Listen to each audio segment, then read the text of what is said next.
Bom dia, Eu me esqueço. Bom dia, Nádia, tudo bom? tudo. Um prazer estar aqui, uma alegria. Primeira vez Primeira que você vem? Isso, primeira vez. Bem-vinda. Que bom. Obrigada, obrigada.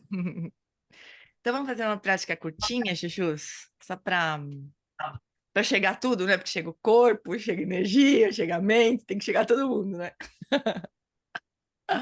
Então vamos. Nossa, tem uma coisa branca aqui no meu. Peraí. Vou fechar teu microfone, tá? É, a gente pode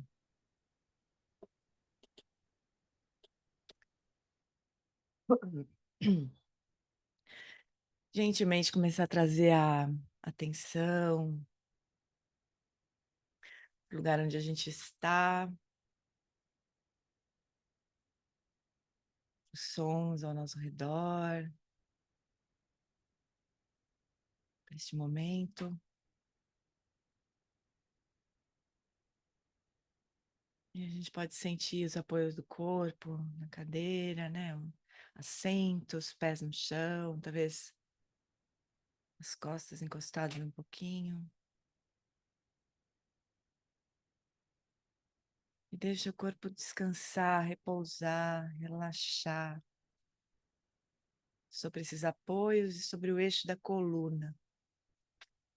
Então, alinha a coluna, encontra uma posição da coluna que permita você relaxar um pouquinho.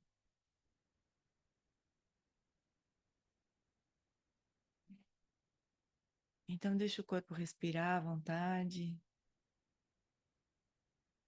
do jeito que ele precisa respirar nesse momento.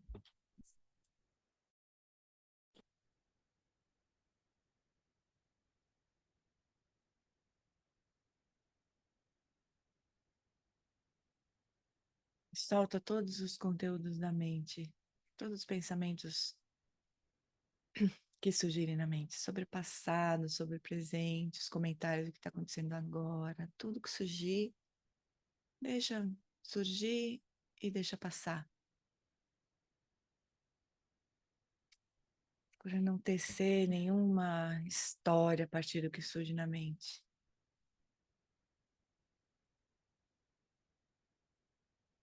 Acompanha a expiração durante uns instantes, como sugere o Norman Fischer, uma das práticas que ele sugere. Então, deixa a sua atenção perceber cada expiração acontecendo.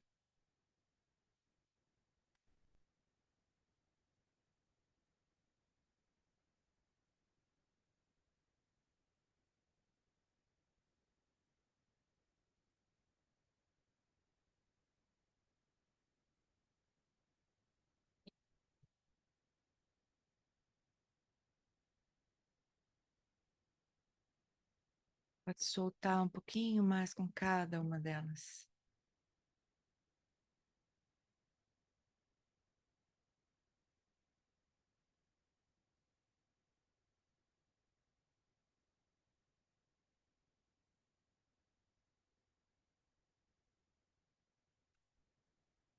Agora, então, nota toda a respiração.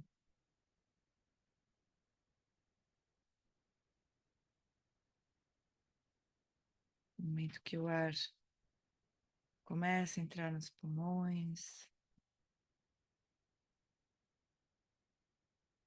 Aí tem um momento em que o fluxo inverte. O ar começa a sair. Então, nota o começo, o meio e o fim.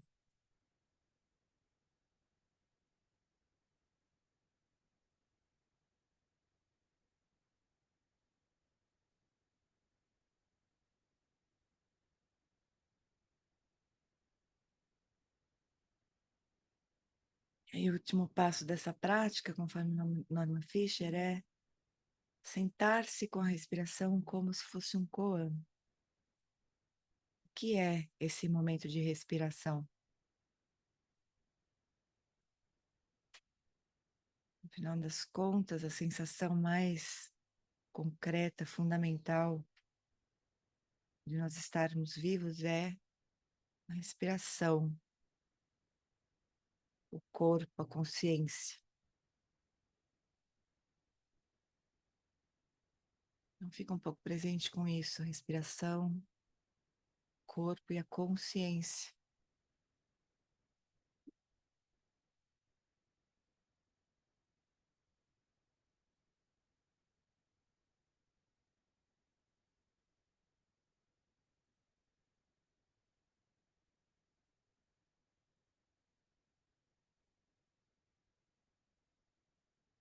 Agora,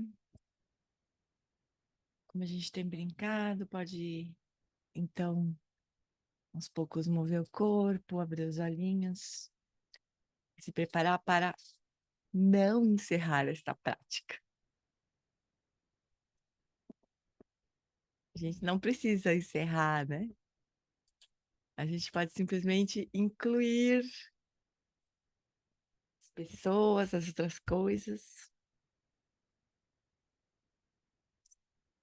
Então, tudo bem, fofuras.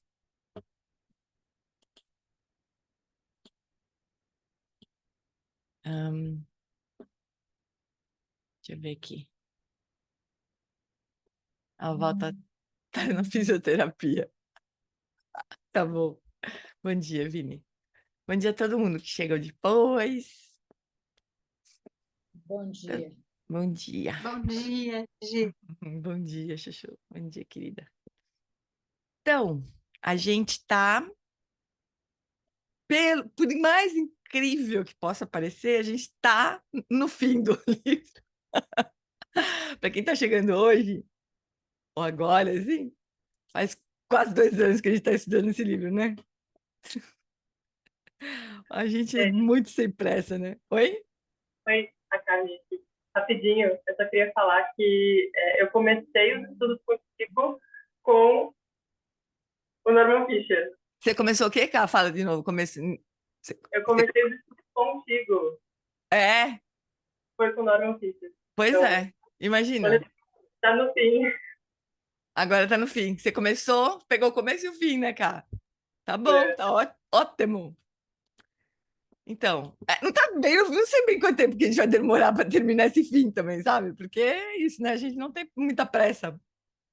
Na verdade, como a gente estava brincando, né, outro dia, o livro é meio que uma desculpa para a gente se encontrar, né? E ter uma base para discutir. É isso, né? E é tão maravilhoso também que a gente até não tem pressa, dá até pena de pensar de terminar, né? Mas por fim, nós estamos aqui, ó.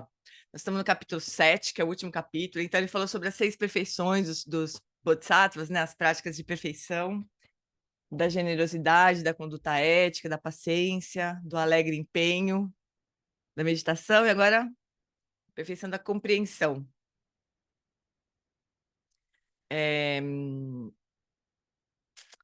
Então, a gente, só lembrando, por que são perfeições, né?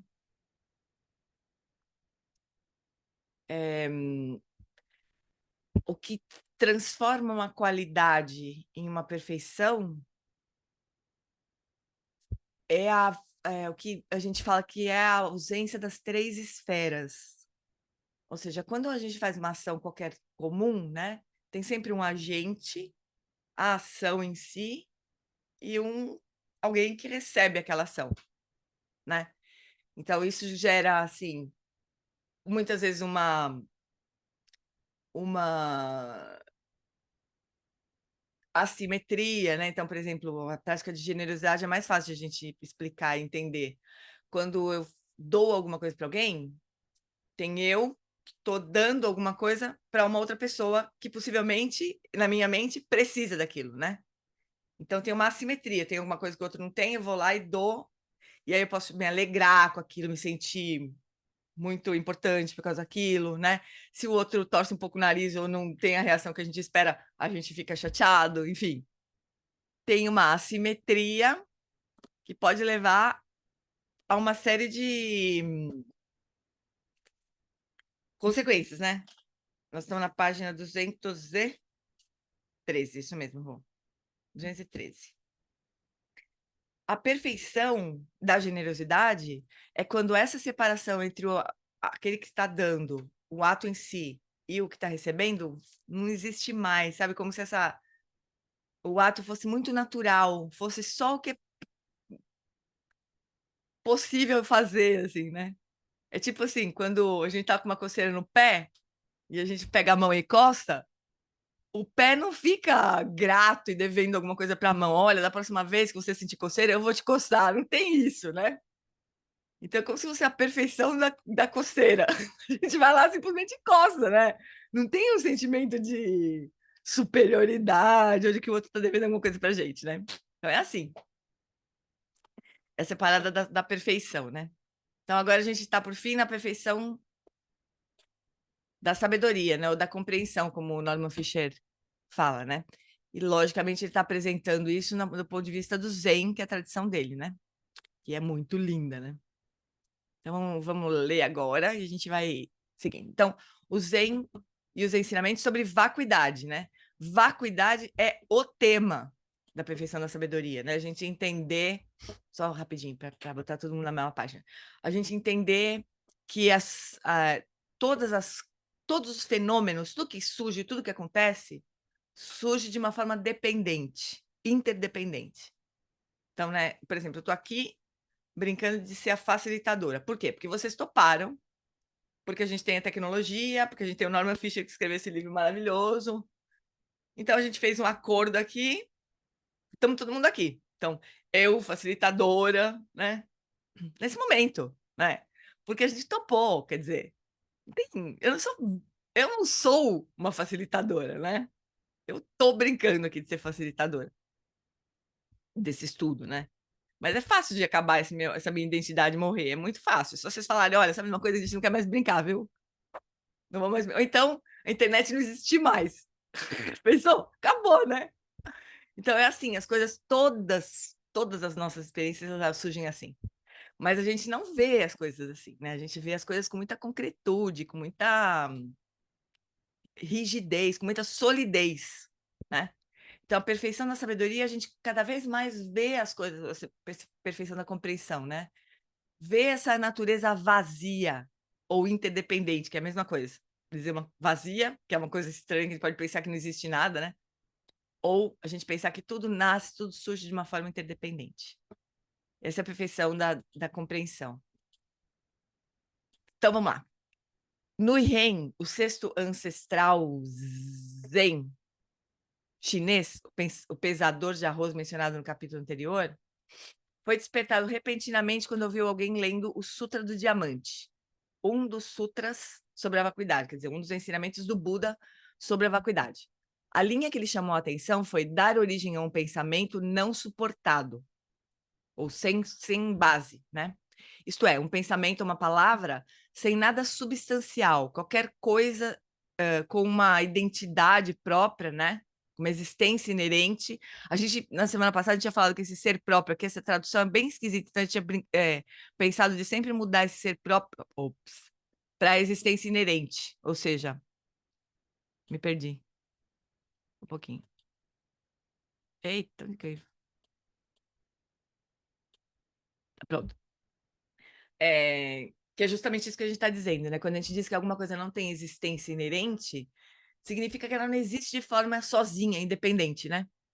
Então, quando essa linha do Sutra do Diamante fala dar origem a um pensamento não suportado, quer dizer, um pensamento que surge de uma forma interdependente, que não tem nada substancial, né? Desde então, os ensinamentos da vacuidade, entre outros ensinamentos-chave do Mahayana, foram fundamentais para o Zen, como são para todas as escolas do budismo Mahayana. Para ilustrar como o Zen expressa esses ensinamentos, vou contar duas histórias Zen. A primeira história, que abre a coleção do Livro da Serenidade, é um livro lindo, cheio de koans, histórias, muito bonito esse livro. É sobre Buda oferecendo uma fala do Dharma, ou Dharma Talk, devia ser o inglês aqui, né? Que é um ensinamento. Um dia o Buda subiu ao assento cerimonial do Dharma para falar. Manjushri, o Bodhisattva da perfeita compreensão, bateu o martelo para abrir a palestra e começou a fazer uma declaração formal de introdução. Observem claramente. O Dharma do rei do Dharma é assim. E o Buda, então, desceu do assento. Como tenho dito, a perfeição da compreensão, ela é elusiva, ela escorre pelos dedos, assim, né? Difícil de agarrar. Ainda mais esquivas são as palavras para descrevê-la. Então, só para a gente refletir sobre isso, né? Observem claramente. Deixa eu pegar aqui o inglês para mim apoiar, porque essas... Então,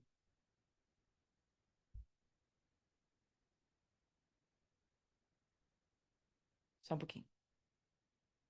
Clearly observe. Então, observe claramente. O Dharma do rei do Dharma é assim. E em vez de o Buda dar um ensinamento com muitas palavras, ele desceu do trono, né? É um ensinamento. Será que o Buda quis dizer que o Dharma não tem rei? Talvez ele quis dizer muitas coisas, né? Ele quis dizer, especialmente aqui, segundo a abordagem do Norman Fischer, né? É que é difícil de expressar o Dharma do rei do Dharma em palavras, né? As palavras, elas vão sempre restringir de alguma forma, né? No entanto, não é um mistério. Tudo em todos os lugares já é vazio, exatamente como é. Tudo que você precisa fazer é observar claramente. Uma das palavras, uma das práticas muito importantes no budismo, né? Uma categoria de práticas e tudo mais, é o Vipassana, né? E Vipassana é um conjunto de práticas e reflexões que tem como objetivo nos permitir ver claramente. Essa é a tradução da palavra Vipassana, né? Ver claramente. Então, para a gente compreender vacuidade, a gente não deveria estudar um monte de livros, né? E ficar filosofando e inventando cada vez mais palavras sobre coisas que não deveriam nem... que é difícil de explicar em palavras, né? É tão difícil de explicar em palavras que vamos aqui ficar inventando muitas palavras para explicar, né? Uma coisa que não dá para explicar por palavras, né? Então, é ver claramente, né? O Eric fala que a prática de Vipassana é olhar e ver. São duas fases, olhar e ver, né? Só que é claro que tudo que a gente recebe de ensinamentos sobre a vacuidade dirige o nosso olhar, né? Nós vamos olhar e vamos ver o quê, né? Nós vamos olhar para quê, de que jeito, para buscar ver o quê, né? Então, nesse caso, a gente olha para as coisas e vê que elas não têm solidez propriamente, né? A gente brinca com a garrafa, né? A garrafa tem, sei lá, uma forma, né? Tem uma cor, serve para botar água, mas se eu olhar direito para ela, eu não vou encontrar uma garrafa, né? Eu vou ver formas, textura, assim, ela é dura, né? Ela tem uma característica, ela tem uma cor, mas se eu for procurar a garrafa, eu não vou achar. Porque pode ser um vaso, inclusive, né? Eu posso daqui a pouco pegar uma flor, botar aqui, pronto, vira um vaso, não é uma garrafa. Não tá em lugar nenhum a garrafa, né? Tá porque eu boto água e bebo a água dela, né? Por isso que é uma garrafa, mas poderia ser um vaso, poderia ser qualquer coisa. Crianças têm uma facilidade. Aliás, o meu irmão contou uma história muito engraçada esses dias de um cara que comprou um carro, ele ganhou um dinheiro lá, um cara normal, assim, não é muito rico. Ganhou dinheiro, comprou um carro mega caro, usou todo o dinheiro que ele ganhou para comprar todo o carro, que era o sonho da vida dele. Aí ele chegou com o carro, botou no seguro, fez seguro do carro, acho que era uma Mercedes, não sei qual. Botou na garagem, ele tem 2 Rottweilers. De manhã ele chamou os cachorros, né? E disse que eles sempre vinham rápido, assim. Aí chamou os cachorros, demorou um pouco para eles virem. Quando chegou, um tava com um pedaço do para-choque do carro na boca. Os Rottweilers destruíram o carro, assim, destruíram, comeram o espelho, comeram o para-choque. Então, por quê? Porque para o cachorro, que não era um Mercedes super caro, era comida. Ou pelo menos alguma coisa que eles acharam que eles podiam comer. Teve um dos cachorros, teve que ser operado, porque ele comeu um pedaço de plástico um pouco grande demais e perfurou, não sei se é esôfago, estômago, sei lá o quê. Quer dizer, carro para os cachorros, né? A gente que acha que é um carro caro, né? Mas não era. Eu sei que o cara perdeu o carro, simplesmente, porque o seguro não paga. Ele, sei lá, o espelho do carro custa 75 mil reais. É a prova da vacuidade do carro, né? Carro não é carro. Muito menos um carro muito caro, né? Imagina. Cachorro era uma diversão aquilo lá. Não sei bem se eles acharam que era comida, que... Engraçado que tinha um outro carro velho lá, que sempre ficou lá, e os cachorros nunca ligaram. Acho que era o cheiro do carro novo, alguma coisa assim, que os cachorros acharam aquilo máximo, né? Então é isso, né? A gente olhar e ver. Nesse contexto, obviamente, ver a natureza das coisas, natureza última das coisas, né? Elas não são o que elas parecem ser, né?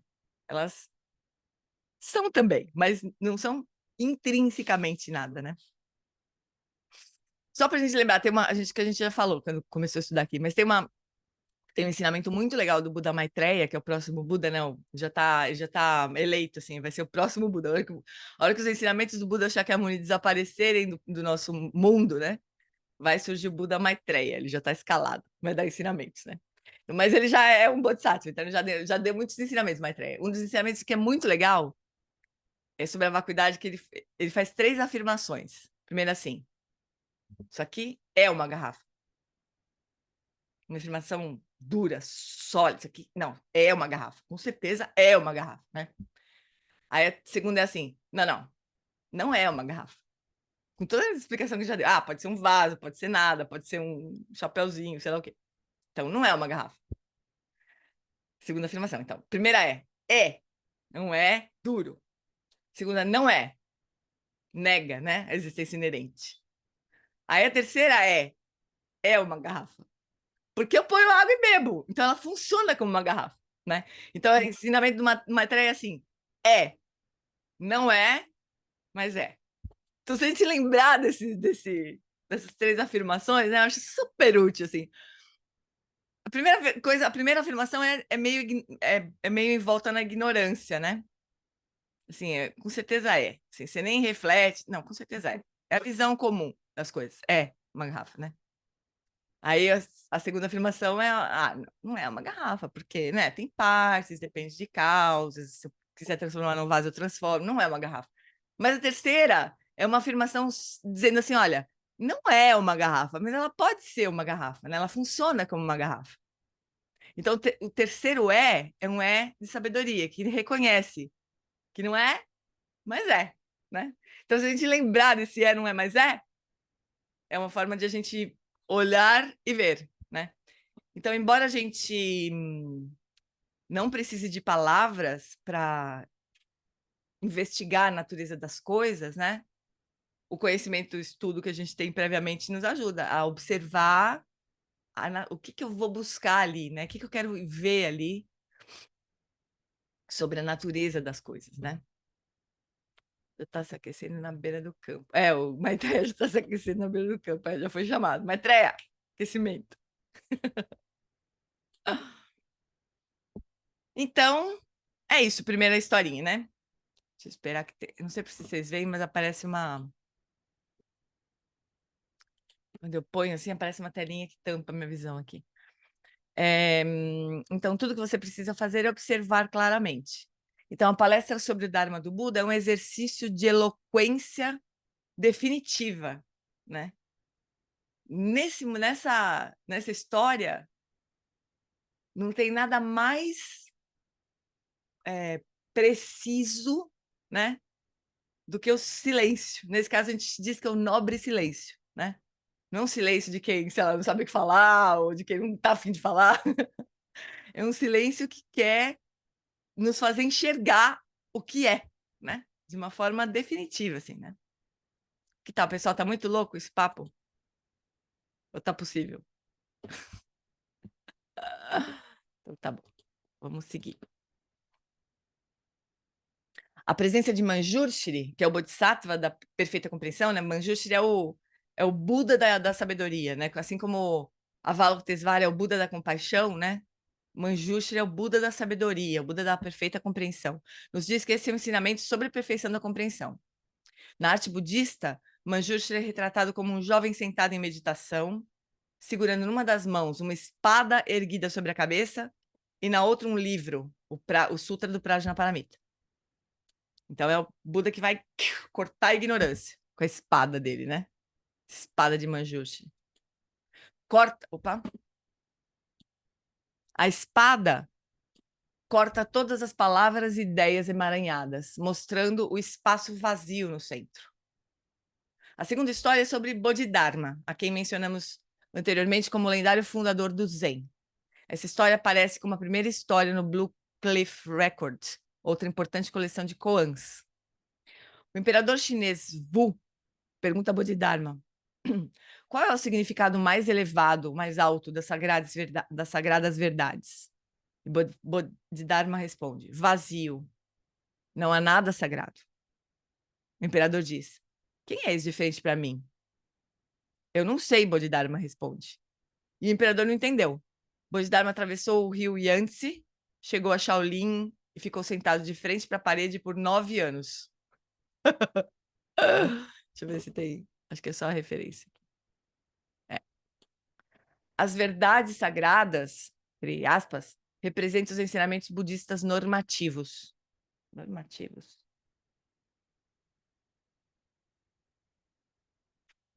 Sei lá, que talvez defina conceitos, né? O imperador Wu era um grande defensor do budismo. Ele estava realmente esperando algo especial do grande Bodhidharma. Surpreendentemente, Bodhidharma não lhe dá nada. Ele diz que os ensinamentos são vazios. Mas não devemos ficar chocados. Vacuidade é um fato consumado da vida. Tudo, sem exceção, é vazio de existência inerente. Mesmo os ensinamentos budistas, mesmo o próprio Buda, mesmo os bodhisattvas imaginativos que aspiramos ser. Esse é o seu significado mais elevado. Não tem significado. É tudo meio contraditório, que é justamente meio de propósito essas coisas que parecem ser muito contraditórias, que é para dar um nó na nossa mente conceitual, né? Porque a nossa mente conceitual ela fica sempre tentando entender, sempre tentando, né, envelopar alguma coisa, falar, entendi, né? E com respeito a esse nível de ensinamento aqui, tudo que a gente falar assim, entendi, ferrou. Porque a verdade mesmo absoluta, final, última, a nossa mente conceitual não vai entender. Na verdade, ela vai precisar se render para poder surgir uma experiência verdadeira, direta da natureza das coisas. É louco, né, pessoal? Então, esses koans, né, esses ensinamentos meio chocantes, assim, Buda desce, não fala nada, né? Isso tudo dá um nó na nossa mente conceitual que quer ficar entendendo, e aí em algum momento ela se rende, e aí a gente realmente realiza aquilo, tem uma experiência da natureza das coisas, né? O imperador Wu queria um Dharma congelado e palpável, isso não existe, exatamente. Agora, é o que a gente estava comentando, assim, é claro que os ensinamentos têm um propósito, têm uma finalidade, são maravilhosos, são importantes, né? Mas tem uma hora, pessoal, no final das contas, não é à toa que essa é a última das perfeições, né? Tem uma hora que a nossa mente que raciocina, que conceitua, ela vai precisar se render à experiência direta, né? Tem alguma coisa que está além das palavras, que a mente conceitual nunca vai conseguir alcançar, né? E a gente vai espernear muito, porque a gente vai querer ficar entendendo, né? Então, esse é o significado mais elevado. Não tem significado. Até a vacuidade é vazia. Se a gente pegar, entendi, isso aqui é vazio. Não é vazio também, senão a gente daqui a pouco está solidificando a própria vacuidade, né? Então, tornar a vacuidade o ensinamento mais elevado, conceber a vacuidade como tendo uma existência inerente, como compreensível, alcançável, existindo de maneira real, seria violar a vacuidade, torná-la um absurdo. Essas duas histórias ilustram a centralidade dos ensinamentos e a prática da perfeição da compreensão no Zen. Ilustram o estilo de expressão Zen, ativo, embutido no encontro, lacônico, irônico, cortante. O budismo tibetano também tem um foco poderoso nos ensinamentos sobre a vacuidade, mas seu estilo é quase o oposto. Existem muitas escolas, abordagens diferentes no budismo tibetano, mas, em geral, os budistas tibetanos adotam uma abordagem muito mais discursiva e filosófica para a perfeição da compreensão. Tem livros e mais livros e mais livros e comentários dos livros, né? Uma quantidade infinita de ensinamentos sobre a vacuidade, né? Mas tudo isso para chegar uma hora, tem que largar tudo isso, né? Então o Zen ele é muito mais direto. São ensinamentos para mentes diferentes, né? Tem pessoas que... Mas pode ser uma grande... Pode ser uma grande armadilha, né? Ficar estudando, e estudando, e estudando a vacuidade. Sem nunca, né, deixar a vacuidade se revelar, né? Mas é um caminho também. Então tem o caminho do Zen, que é direto, e a gente pode ficar com esses coantos e não entender nada, quer dizer, pode também não funcionar, não quer dizer que um caminho mais direto vá funcionar, né? Pode ser que não funcione, que a gente só fique sem entender mesmo nada, né? Simplesmente. Ou não, pode ser que a gente entenda que não tem nada para entender, né? Que são coisas que precisam ser percebidas diretamente. E a tradição tibetana, a tradição do caminho do meio, especialmente, né? Ela é super discursiva, mas no final tem uma hora que, que todo esse discurso, todas essas práticas vão encurralando a mente conceitual. Até uma hora que ela tem que falar, tá bom, me entrego, né? E aí, então, tem a compreensão direta da vacuidade, né? Mas tem uma pegadinha, a pessoa pode ficar a vida inteira estudando só, né? Então, em algumas escolas, não. Os ensinamentos indo-tibetanos sobre a vacuidade, começando com os textos de Nagarjuna e os muitos comentários tibetanos em seus tratados, são sofisticados e prodigiosos. Em algumas escolas, há um curso completo de estudo e debate sobre assuntos da vacuidade que leva décadas para ser concluído. Depois do qual há mais décadas de prática sistemática de meditação para trazer os ensinamentos totalmente ao coração. É o caminho dos geshes. Quem já alguma vez viu Geshe Pende explicando alguma coisa, dá para entender o que se trata, assim. Eles são muito precisos, assim, conceitualmente, muito precisos, né? Mas os geshes que realmente pegaram aquele ensinamento e internalizaram, eles têm uma qualidade de clareza e... Eu não sei nem explicar, assim, qual que é a diferença de um... Mas quando eu vejo o Geshe Pende explicando, por exemplo... Ao mesmo tempo que ele tem aquela clareza, ele fala, nós precisamos convencer o nosso coração. Quer dizer, ele realmente fez o outro lado do caminho, assim, né? Geshe.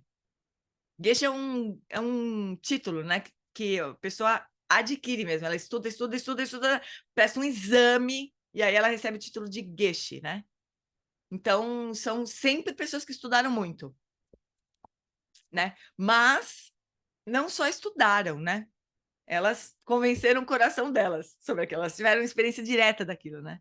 E é a coisa mais linda do mundo. Tem uma coisa que realmente nos toca, assim, que realmente inspira. Bom, sei lá. Eu sou super, não sei se vocês perceberam, eu sou super fã do Geshe Page, né? Mas tem isso, né? Tem essa qualidade de clareza, mas também de experiência, né? Então é um caminho maravilhoso também, gente, que demora muitos anos, né? Para ser concluído, assim. De uma perspectiva budista tibetana, é ridículo pensar que você poderia meditar sobre a vacuidade sem anos de estudo preparatório. No entanto, é exatamente isso que os praticantes Zen tentaram ao longo das gerações, né? Anos atrás, convidei o falecido Tara Tukul Rinpoche, um eminente mestre budista tibetano, ao nosso templo para dar ensinamentos. Quando expliquei nossa prática para ele, contando dos ensinamentos de Dogen sobre a meditação Zen, que eram a base dela, ele ficou atônito. Ele não podia imaginar que estávamos seriamente tentando fazer essa prática muito avançada do ponto de vista dele e que a ensinamos até aos casuais e curiosos que vinham ao templo para receber instruções iniciais. Não fazia sentido para ele. Talvez ele estivesse certo. Talvez uma compreensão intelectual completa dos ensinamentos da vacuidade seja uma preliminar necessária para incorporá-los. Talvez a tradicional ideia Zen de realização repentina seja ingênua e enganosa. Essa realização repentina também é mais ou menos parecida com a visão do Dzogchen e do Mahamudra, no budismo tibetano também, né? Só que não é exatamente assim, né? Porque na visão do Dzogchen, né, quem acompanha o Lama Wallace, tem um baita estudo por trás, né, anterior, assim. Aí tem um momento que a realização é repentina. É tipo assim, é repentina, só que teve um monte de estudo por trás, né? Mas é repentina. Porque não é causal, né? Ela é repentina porque não é exatamente causal, assim. Não é que eu vou... Tipo assim, ó, a iluminação não é um título, né? Que você estuda, presta o exame e pronto, beleza, agora você é um Buda. Próximo, né? Não é assim que acontece. Então, ela não é causal, né? Ela é repentina. Só que é um pouco como pessoas que improvisam, né? Você pega uma pessoa que improvisa no qualquer instrumento musical, são músicos que estudaram muito para poder improvisar, né? Não é qualquer um que pega sei lá, um saxofone e sai tocando jazz, né? Você primeiro toca do, ré, mi, fá, sol, né? Nem sei bem o que você faz, treina, primeiro treina a soprar, tem uma série de, né, treinamentos, né? Tem uma hora que o cara improvisa, toca qualquer coisa, aí você fala, nossa, né, não tem uma regra. Mas se o cara abrir mão da regra, ele precisou estudar muito, né?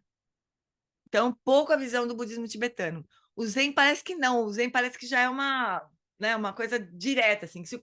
E o Lama Santen tem essa visão também. Parece a ideia de graça. Parece mesmo. É uma coisa que acontece, mas que não é assim, né? Não é para qualquer um, assim. É um resultado de alguma coisa, mas não é causal. O Lama Santen, ele brinca com a gente, assim, que ele vem do Zen, né? O Lama Santen tem uma mistura maravilhosa, assim. Ele vem originalmente, ele pessoalmente, do Zen, mas aí ele trilhou o caminho do budismo tibetano, né? O mestre dele é um Shagdu Rinpoche, um super lama tibetano. Mas ele vem do Zen, então ele brincava com a gente que ele ele dá uns ensinamentos lá no alto, né? Tipo Zen, assim.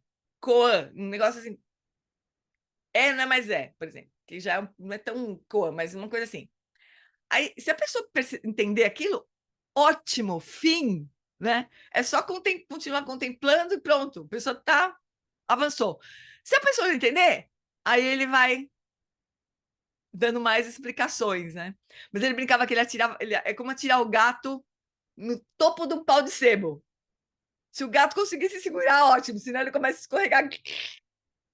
E daí ele vai dando ensinamentos mais elaborados, né? Mas é um pouco de estratégia do Lama. Se a pessoa perceber de saída, beleza. Se não perceber, ele explica mais, né? Mas ele falava assim, ele fala assim que as pessoas podem pensar que o Zen, por exemplo, é um ensinamento sofisticado, né? Mas ele, na visão dele, a sofisticação é quando tem muita explicação, né? Isso é sofisticado, porque daí você vai precisar inventar muitas formas de ensinar, de explicar, de detalhar, não sei o quê. Isso é sofisticação, né? Mas que os ensinamentos fundamentais são simples. Se você entender, é ótimo, se você entender. Né? Mas pode ser que aconteça realmente uma coisa repentina, como o Norman Fischer fala aqui, né? Ingênua, né? Parece-me que ambas as abordagens têm pontos fortes e fracos. Se você é tibetano e o budismo está incorporado à sua cultura, ou se você é estudante ocidental dedicado à cultura budista tibetana, pode fazer sentido passar décadas estudando os ensinamentos detalhados e escolásticos sobre a vacuidade, seguidos de um processo passo a passo de meditação, que tem sido um tesouro cultural do Tibete há gerações. Mas se você é uma pessoa ocidental cujo interesse está na transformação pessoal e precisa encontrar uma maneira de praticar seriamente no contexto de uma vida que, por necessidade, inclua carreira, família e outros interesses importantes, talvez não faça sentido embarcar em uma jornada tão longa. Por outro lado, praticar a meditação Zen sem ter ideia do que você está fazendo, o que está por trás dela e para onde ela está te levando, isto é, sem treinar seu pensamento reflexivo na perspectiva que os ensinamentos da vacuidade implicam, também pode se provar abaixo do ideal. Na minha própria prática, achei importante uma combinação das duas abordagens. Olha como o Norman Fischer sacou, né, a coisa. Estudei os sutras da Prajnaparamita, na tradução em inglês do Dr. Conze, bem como os trabalhos de Nagarjuna, em suas excelentes versões em inglês, e muitos comentários sobre esses textos, incluindo vários trabalhos do Dalai Lama. Embora eu não ache que alguém precise fazer tudo isso, eu recomendo se você tiver paciência. Por alguma razão, eu sempre tive uma paixão particular por esses ensinamentos. Talvez tenha sido porque eu pratiquei o Zen sem procurar uma nova religião. Eu estava atrás de outra coisa, não tenho certeza do quê. Se o budismo é vazio do budismo, como os ensinamentos sobre a compreensão perfeita certamente dizem que é, então eu vi, você poderia praticar o budismo sem ser um budista. Ainda não acho que sou budista. Também não acho que sou um sacerdote zen budista. Embora eu compreenda perfeitamente que o mundo me conjure, né, me crie como ocupando esse papel. E que possivelmente haja algo de bom nisso. Então, eu não discuto esse ponto. Mas os ensinamentos da vacuidade realmente são bastante libertadores. E estudá-los por toda uma vida tem sido um grande alívio para mim. Mas estudo não é suficiente. Como eu, você também precisará praticar meditação de forma constante ao longo do tempo, talvez até mais do que os 9 anos de Bodhidharma. E se o fizer, você se encontrará praticando as outras 5 paramitas ao percorrer o caminho imaginativo do Bodhisattva, com um senso de compromisso inspirado que crescerá pouco a pouco com o tempo. Ainda assim, você nunca dominará a perfeição da compreensão. E como poderia, né? É muito bonito esse jeito que ele escreve, né? Então, vocês veem, esses mestres são interessantes, né? Eles falam assim, não precisa estudar, mas eu estudei. Tem muitas coisas que acontecem assim, não precisa fazer muitas práticas, mas eu fiz. Não precisa fazer retiro de 3 anos, mas eu fiz. Né? Tem muita coisa assim. Porque parece que não é necessário realmente, né? Porque parece que não existe um único caminho. Então, se o mestre fala assim, olha, todo mundo precisa fazer tal coisa, pode ser que não funcione, né? O Buda não fez isso. O Buda, se diz que o Buda deu 84 mil ensinamentos. Que significa que cada um que ele encontrava, ele dava um ensinamento diferente. Ele explicava o próximo passo, assim, porque ele tinha uma qualidade dos Budas, que deve ser uma coisa, assim, incrível, né? Que é onisciência. Quer dizer, o Buda enxergava a mente da pessoa que estava na frente dele, tinha compreensão do que ia acontecer, assim, como é que aquilo ia se desenrolar, porque o tempo também na mente do Buda não é linear, né? Então é uma coisa que a gente não consegue nem imaginar como é que é, mas o fato é que o Buda era capaz de dar o ensinamento certo para aquela pessoa naquele momento, né? Que ia ajudar a pessoa a dar o passo seguinte. Pode ser que esse passo seguinte fosse a própria iluminação. E o método não estava escrito em algum lugar. O Buda não saía pensando assim, bom, hoje eu vou encontrar as pessoas e vou falar isso, isso, isso, as pessoas vão atingir esse. Ele encontrava com a pessoa e o ensinamento surgia, né? Então, a história dele mostrar uma flor de Udumbara para... Ai, caramba, esqueci agora o nome do... Já vou lembrar. Tá na ponta da minha língua. Para um... Ai, como é o nome dele? Cara, o Stephen tá aí.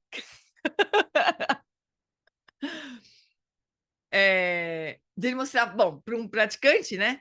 Ele mostrar uma flor de Udumbara, que era uma flor que nasce a cada não sei quantos mil anos, e aquela pessoa atinge iluminação. Olhou a flor, atinge iluminação. Imagina, se alguém chega para nós e mostra uma flor e fala, que bonita, que feia, que não sei o quê, né? Ele não, atingiu iluminação. Então, não tem... é muito bonito isso, de ensinamento se produzir na hora ali, né? No encontro entre a mente do Buda e a mente do discípulo.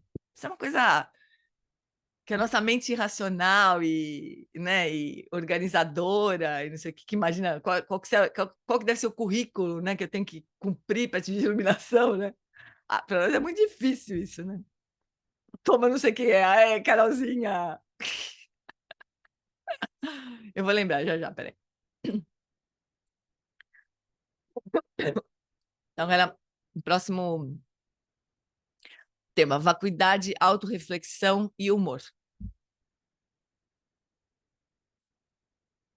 Ué? Tá. Quero voltar por um momento à história de Bodhidharma e do imperador. Observe como ele se move rapidamente da vacuidade, que parece tão filosófica, para 9 anos de meditação solitária. Para realmente apreciar o que significa a vacuidade, você precisa olhar profundamente. Você precisa investigar a si mesmo. A resposta à pergunta quem é você, que foi eu não sei, é importante. Porque tem, obviamente, né, tudo que a gente chama de eu também é vazio. Aliás, este livro que eu até postei no nosso grupo, né, do Dalai Lama, que acabou de chegar. É uma alegria quando chega um livro que a gente passou um tempão traduzindo, assim, né? A hora que chega um livro na sua mão, é uma alegria que não dá nem para descrever direito. Mas é uma alegria, né?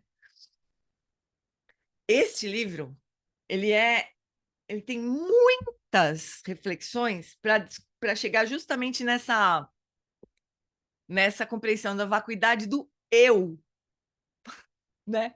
Porque obviamente que o eu, o que a gente chama de eu, também é vazio, né? Obviamente. Então tem uma série de reflexões que a gente vai precisar. Essas reflexões todas, essas práticas que o Dalai Lama propõe aqui, por exemplo, são uma forma de dirigir a nossa pergunta, né, a nossa mente com as perguntas, né? Para a gente olhar e ver, né? Não é para a gente responder. É como se fosse como se o Dalai Lama estivesse pegando nosso rosto, assim, fizesse assim e apontando, ó, né? Mas não é para a gente ficar respondendo questionário, quiz, né? É para a gente poder dirigir a nossa mente para o que precisa ser visto, né? Tudo que você você deixa de ser imediatamente. Exatamente. A gente não consegue se congelar, né, em lugar nenhum. Então, essa pergunta, quem é você? Eu não sei, é importante. A perfeição da compreensão não se trata de algo que estamos analisando ou pensando. É sobre nós, nossas vidas, nossas intenções, sentimentos, nossas identidades. Quem é você? Quem sou eu? É aqui que a perfeição da compreensão se manifesta. A prática budista inicial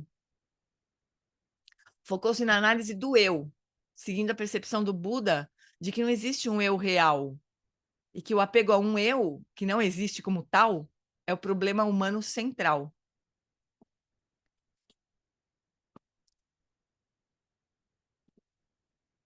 Assim, os praticantes foram instruídos a meditar profundamente, a fim de analisar os elementos constituintes do eu, matéria física, sentimentos, sensações, percepções, escolhas, consciência. Isso é real, disseram os ensinamentos. O eu não é. Então, inicialmente, o caminho do ouvinte, né, o Hinayana, ele se concentra na realização da vacuidade do eu, né? Só que nesse caminho inicial, como Kasyapa, boa, Simone, Mahakasyapa, obrigada. Mahakasyapa é esse Bodhisattva que o Buda mostrou a flor, muito obrigada. Então, a vacuidade do eu foi o foco inicial dos ensinamentos do Buda, né? No caminho, quando o Buda estava vivo mesmo, né? Quando os discípulos do Buda. O primeiro ponto que o Buda levou os alunos a perceber era a vacuidade do eu. Mas os fenômenos em volta pareciam ser reais, né? Então, tem todo um caminho depois para a realização da vacuidade dos fenômenos, que aí sim vai permitir o surgimento dos bodhisattvas, que andam pelo mundo e que não veem nada sólido em lugar nenhum. Mas os praticantes do Hinayana, eles não viam isso. Eles tinham a realização da vacuidade do eu e atingiam o nirvana, porque nada perturbava mais. Mas aí eles precisavam realizar a vacuidade de todos os fenômenos para poderem se tornar Budas. Então, é um caminho muito mais amplo, né? Então, o eu não era real, mas tudo o resto era, né? Muito provavelmente esse caminho detalhado e sério de autoanálise produziu alguns meditadores muito exigentes e obcecados por si mesmos, né? Muito autocentrados, porque eles só investigavam o eu, não tinha o caminho da compaixão, né? Alguns meditadores budistas ocidentais atuais também podem ser um pouco exigentes e obcecados em si mesmos. Isso faz sentido, profundamente preocupados com a calma, com a eliminação, a purificação das emoções aflitivas, com a melhoria moral e a saúde psicológica. Os praticantes podem muito bem encontrar-se aumentando em vez de diminuir o autocentramento.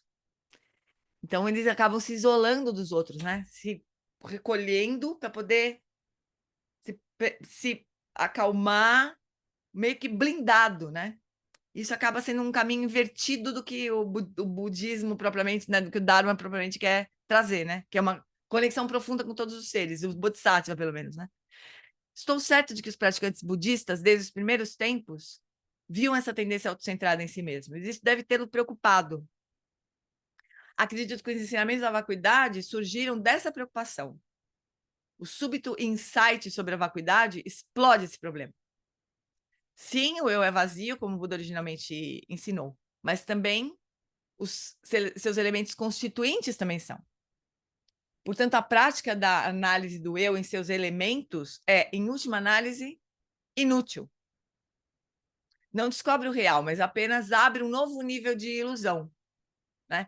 O corpo é vazio, mas e o corpo é vazio? Mas e a matéria em si, os elementos em si? Eles são de verdade? Quer dizer, existe um tijolinho que compõe o meu corpo? Que é esse tijolinho de verdade? Ou não, né? Ou a gente só vai chegando em um nível cada vez mais profundo, a gente pega e encontra nada, né? Que é o que acontece, né? A gente vai... Não, o corpo é feito de, sei lá, moléculas. Ah, tá bom, mas se eu... Claro que não tinha essa análise naquela época. Molécula era tipo uma palavra que não existia, né? Mas tá bom, vai num nível de moléculas, né? Mas as moléculas, se você for estudar, não, são átomos. Aí, se você for estudar o átomo, você vai acabar chegando no espaço, na verdade, né? O nível mais profundo de tudo é o espaço. Mas também não significa que o espaço, por fim, é o que realmente existe, né? Mas era um pouco nessa conclusão que os praticantes chegavam, né? Mas o ponto não é olhar as coisas cada vez mais profundamente. Tem um vídeo que eu já muitas vezes compartilhei, não sei se faz muito tempo que eu compartilhei a última vez, mas ai, calma aí. Vixe, Maria, tô super esquecida. Acho que eu tô precisando de me consultar.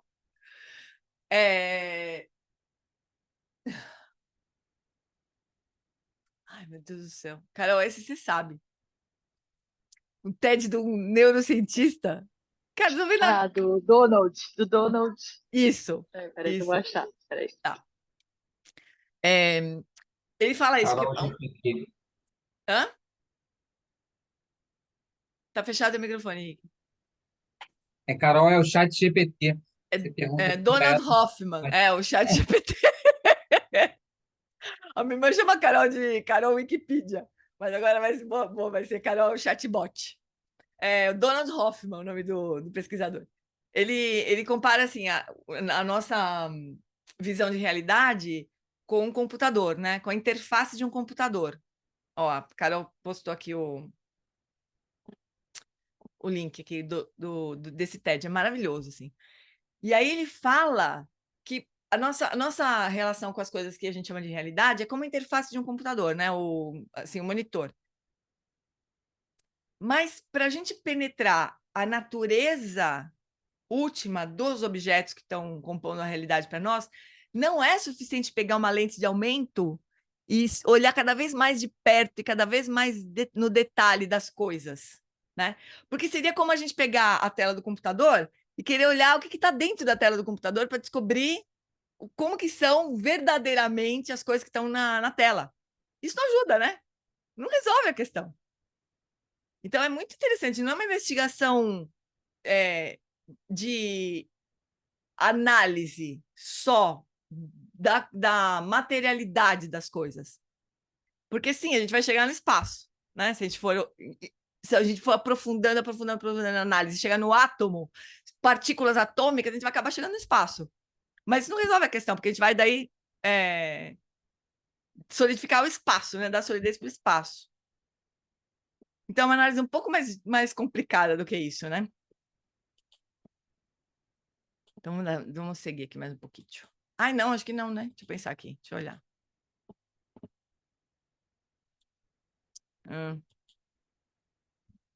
Vamos ver. Mas também são os elementos constituintes, quer dizer, tudo que constitui o corpo também é vazio, né? Portanto, a prática da análise do eu em seus elementos é, em última análise, inútil, não descobre o real, mas apenas abre um novo nível de ilusão. Quer dizer, agora a gente vai, né? A gente vai começar, então, agora a solidificar os elementos constituintes do corpo, né? Não que essa prática deva necessariamente ser abandonada. Os Mahayanas, os praticantes Mahayana, nunca negaram nada no ensinamento ou na prática budista. Não é uma negação, né? Então, tem lembra aquelas 3 afirmações do Maitreya? Não é, mas depois quer dizer, não é uma negação completa, né? Não é uma negação completa, é uma negação de existência inerente. Mas não é uma negação de existência. As coisas existem, só que não da forma como a gente acha que elas existem, né? Eles apenas reinventaram, reinterpretaram e recontextualizaram o budismo. Eles mudaram a moldura. Analisar o eu em elementos constituintes é uma boa prática, desde que você não leve muito a sério. Porque os elementos constituintes, adivinha, também são vazios, né? Óbvio. Então não tem um ponto em que a gente vai chegar em alguma coisa que a gente vai falar, bom, agora isso aqui não é vazio, né? Todos os elementos constituintes são vazios. A vacuidade é vazia. Ou seja, tudo que a gente tentar congelar e dizer, bom, agora eu cheguei em alguma coisa que é assim, a gente vai se perder, né? Bodhidharma conseguiu ensinar daquele jeito para um homem muito poderoso, porém ignorante, cheio de expectativas. Para mim, isso exige altíssimo grau de serenidade. Indica que ele já tinha muita realização naquele momento. Claro que ele era o fundador do Zen, gente. Não era um eu. Não era eu, né? Era o fundador do Zen, imagina. Tá bom, Lulu, a gente também já vai terminar. Não sei se já foi.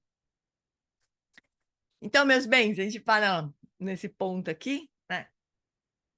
E aí, se a gente puder praticar um pouco as 3 afirmações do Maitreya, né? Pegar alguma coisa que a gente acha muito de verdade, assim.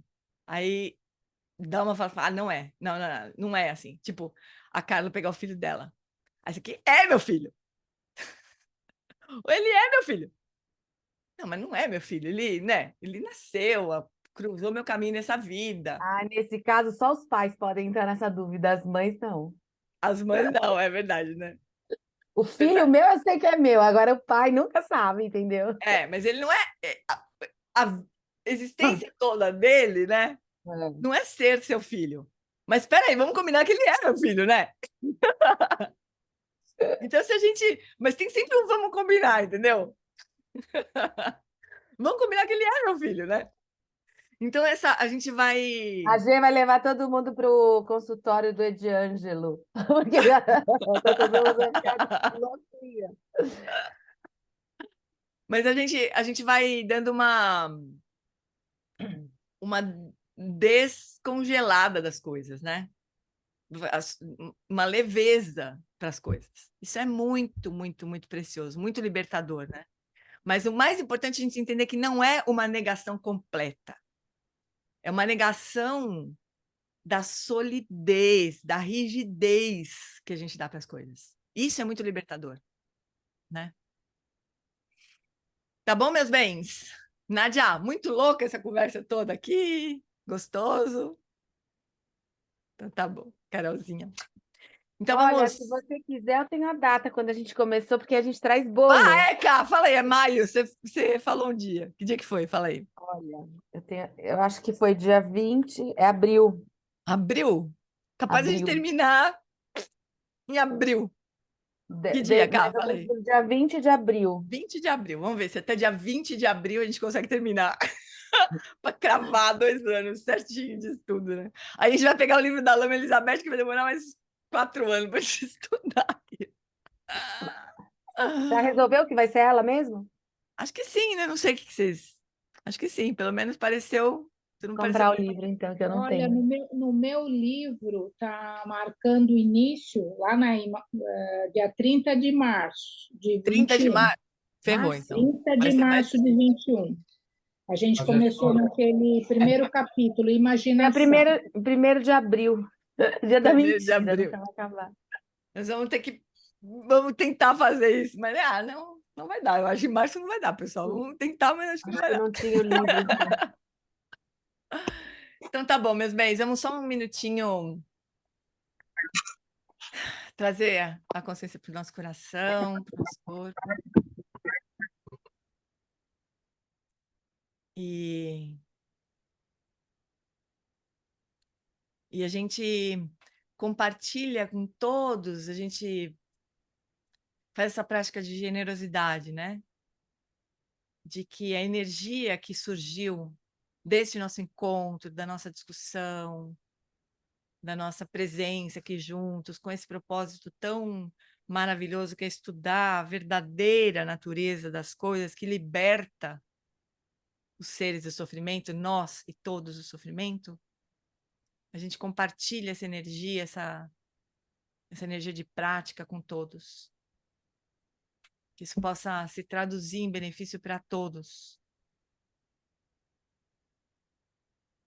E a gente renova o nosso voto de continuar investigando como as coisas verdadeiramente são. Com essa vontade de, por fim, se libertar da ignorância, da falta de clareza e de sofrimento.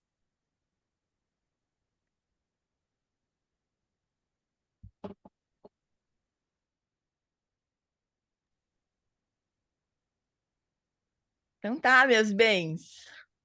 A gente continua semana que vem, né? Obrigada, Gê. Obrigada, amores. Obrigada, obrigada. Obrigada. Beijo. Obrigado, obrigado. Beijo, beijo. Tchau. Obrigada, Gi. Bom Cuidem. dia. Beijo.